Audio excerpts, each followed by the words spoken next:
पहला सप्लीमेंट्री। सभापति महोदय, मैं एक बहुत गंभीर बात मैं आपका ध्यान भी चाहूंगा। मैंने एक बहुत महत्वपूर्ण प्रश्न पूछा है। प्रश्न है कि देश में ऐसे कितने कैदी हैं जिन्हें उनकी सजा पूरी होने के बाद भी जेल से रिहा नहीं किया गया, और इसके जवाब में माननीय मंत्री जी जो सभा पटल पे जवाब रख रहे हैं, मैं नहीं, ये उच्च सदन है सर, अगर हम जवाब मांग रहे हैं तो कम से कम हमें ब्यौरा तो मिले, बिल्कुल टरकाने वाला जवाब मिलेगा तो हम क्या प्रश्न उसी आधार पे पूछे, उसके आधार पे पूछे। अब मैं इस पे सप्लीमेंट्री में पूछ रहा हूं, हालांकि जवाब भी बिल्कुल टरकाने वाला है कि एनसीआरबी के आंकड़ों के अनुसार भारत में 80% कैदी अंडर ट्रायल हैं, विश्व में 6वें नंबर पर, और इसमें भी प्रमुख रूप से दलित, आदिवासी और मुस्लिम कैदी हैं। अब जब सुप्रीम कोर्ट ने कहा है कि बेल नॉट जेल, ऐसे में सरकार अंडर ट्रायल कैदियों की संख्या जेलों से कम करने के लिए कौन सा उपाय कर रही है? धन्यवाद माननीय उपसभापति जी।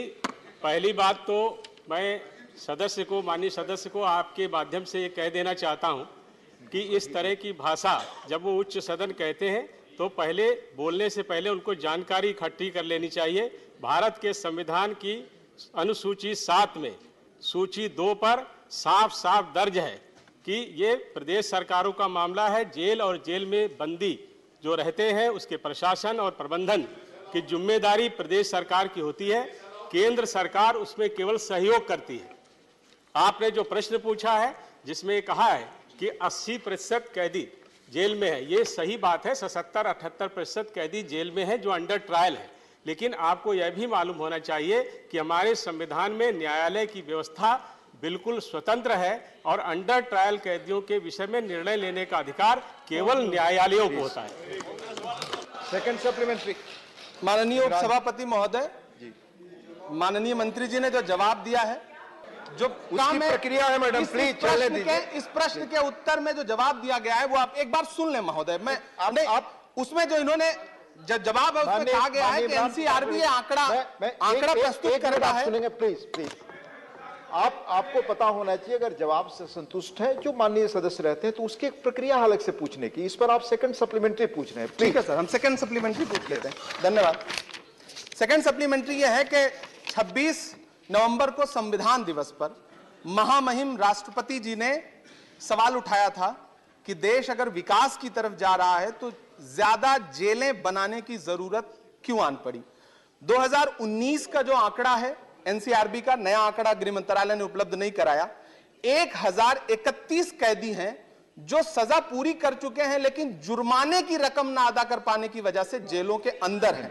ये 2019 का आंकड़ा है महोदय। बहुत गंभीर, आपने सवाल बहुत गंभीर प्रश्न है।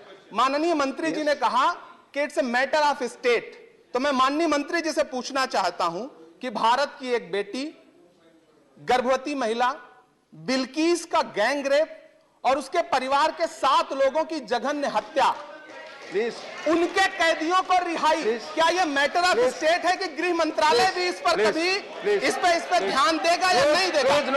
Matter of state.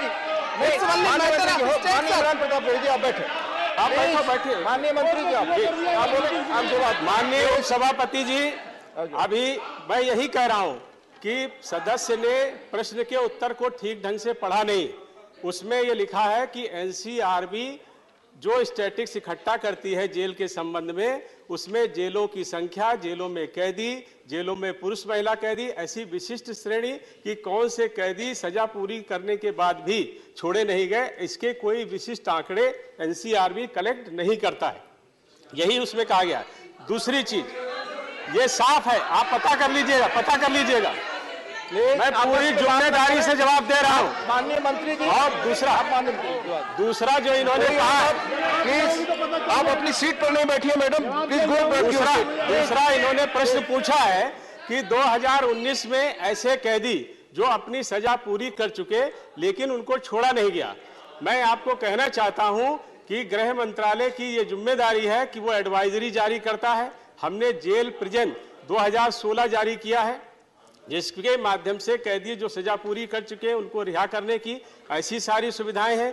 उसके अलावा हम ई प्रिजन के माध्यम से हमने 100 करोड़ रुपए की लागत से जेलों में ई सिस्टम डेवलप किया है, जिसमें कैदी कब आया, कब गया, कब उसकी सजा पूरी हुई, ये सारा करके प्रदेशों की एक व्यवस्था होती है जिसके माध्यम से उसको पूरा करते हैं। और इसलिए जो भी लोग हैं उसमें हमने एक नई, अभी हमारे प्रधानमंत्री जी के नेतृत्व में हमने 15 अगस्त 2022, 26 जनवरी 2023 और 15 अगस्त 2023 के लिए एक विशेष योजना बनाई है, जिसमें ऐसे कैदी जो जुर्माना अदा न कर पाने के कारण जेल में हैं, उनको प्रदेश सरकारों को कहा गया है कि वो जेल से रिहा किए जाएं। और ये प्रश्न माननीय उप सभापति जी, चूंकि जेल में जो कैदी सजा पूरी कर चुके हैं उनके संबंध में है, इसलिए जो जिनकी सजा माफ की गई है उसके संबंध में अगर कोई जानकारी है तो अलग से नोटिस और प्रश्न पूछना चाहिए। धन्यवाद।